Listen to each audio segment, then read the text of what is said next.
Durante 15 anos eu fui cantora de carnaval. Eu vinha tendo várias experiências com Deus. Eu lembro que a minha primeira experiência com Deus foi em 2008. Eu estava cantando numa banda e a banda estava fazendo muito sucesso. E a gente estava no estado de Minas Gerais e de repente eu ouvi uma música. E ela chama Como Zaqueu. E eu nunca esqueço que naquele dia, naquele quarto, eu ouvi a primeira vez Como Zaqueu. De repente eu me vi em pé. No quarto, assim, estado de graça, eu ria, eu chorava, eu sentia algo diferente. Eu lembro que meu produtor voltou e ele me viu no quarto daquele jeito e ele falou, o que está acontecendo aqui? E eu falei assim, Deus está me chamando, estou sentindo isso. Mas eu não sabia o que era o Espírito Santo de Deus, né? Eu sempre lia um evangelho que não era o evangelho de Jesus, era o evangelho do Espiritismo. E por minha mãe ser espírita, eu cresci lendo livros espíritas, acreditando em reencarnação, em outras vidas, que não é aquilo que Jesus pregou, mas eu também não sabia porque eu não lia a Bíblia, eu não tinha conhecimento nenhum bíblico. E naquele dia, quando eu cheguei naquele show, 20 mil pessoas, eu fiquei com a vontade de cantar aquela música que eu tinha ouvido e eu falei assim, banda, eu não sei se vocês sabem, plateia, eu não sei se vocês sabem, mas eu preciso cantar uma música que eu conheci hoje. E quando eu comecei, Como Zaqueu, foram 20 mil pessoas. Eu quero subir. Eu caí no chão na hora. Ajoelhei e comecei a chorar muito. E ao mesmo tempo que eu chorava, eu pensava, por que eu estou chorando? O que está acontecendo? Eu não tinha controle sobre aquele choro. E um percussionista que tocava comigo gritou naquele momento, o Senhor tocou Caté. Agora ela é crente. Eu falei, eu crente? Crente não. Em um minuto eu pensei todas as coisas que eu pensava a respeito do que era ser crente. E eu falei, não, jamais conseguiria isso. Não pode usar biquíni, não pode fazer isso, não pode depilar a perna, não pode... Eu pensei em várias coisas. E eu gritei, não, pedi para parar, pare. Pode parar, eu crente não. E isso virou uma piada na banda durante bons meses, porque eu falei, puxa o meu pagode aí, cortei com aquilo, cara. Oh, meu Deus. O que é que o preconceito faz com as pessoas, né? Em 2017, Cláudia Leite me convidou para ir ao Rio de Janeiro. Eu fiquei perdida quase 5 horas no Rio de Janeiro para chegar naquela televisão. Eu colocava no Waze o endereço dava num lugar completamente diferente. E cada vez eu errava mais, aquilo não tinha nenhum cabimento para mim, porque nunca tinha acontecido, né? Todas as vezes que eu ia ao Rio, eu alugava carro, andava com o GPS, nunca tinha acontecido aqui. Quando eu consegui chegar na TV, sempre vinha uma voz dentro de mim e falava, você vai chegar na hora certa. E eu não conseguia acreditar porque eu estava muito tempo atrasada já. E para mim era impossível. E eu lembro que quando eu cheguei no estacionamento, que eu abri a porta do carro e eu ouvi ela falar no microfone, Catê já tá aí?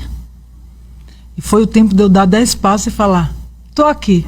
Então, realmente, aquela voz que estava me dizendo que eu ia chegar na hora certa, estava certa, porque eu cheguei.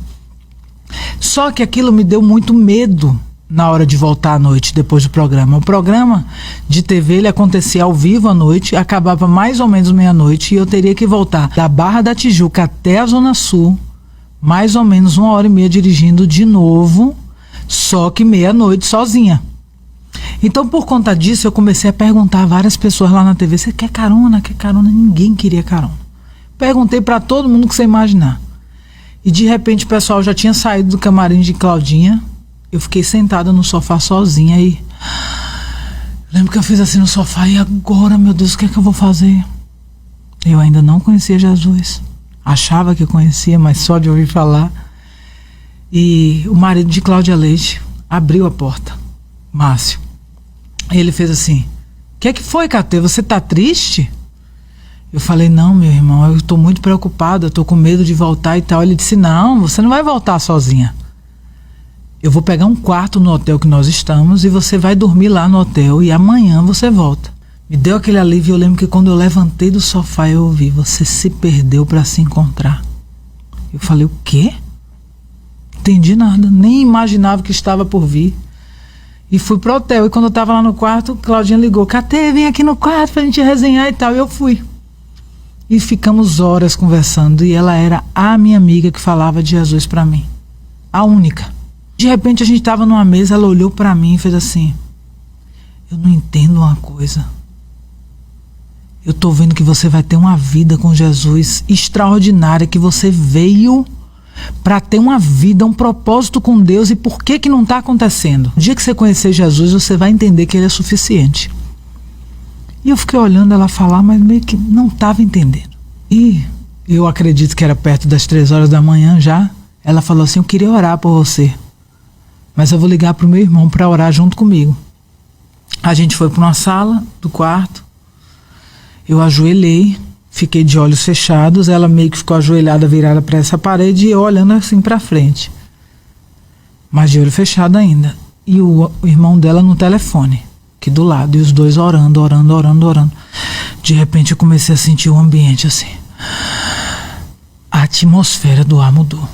Mas eu comecei a sentir uma coisa tão diferente. E eu ouvi assim na minha mente: abra os olhos. E quando eu abri os olhos, eu vi Jesus aqui como eu estou te vendo. E eu lembro que eu ficava na minha mente sem parar, assim, pensando: não, isso não está acontecendo, isso é uma loucura, isso não está acontecendo, isso é impossível. E ele olhava para mim, ele só falava pelo olhar. Não me lembro quanto tempo aquilo durou. Eu lembro que logo depois da oração fui pro quarto e adormeci muito rápido. E quando eu abri o olho no dia seguinte, meu Deus, eu estava muito diferente. E Cláudia Leite tinha profetizado: nos próximos dias, Jesus vai fazer um milagre na tua vida para você entender quem é Ele. E aí, você vai ver que Ele é suficiente. E você vai começar a viver grandes coisas em Deus.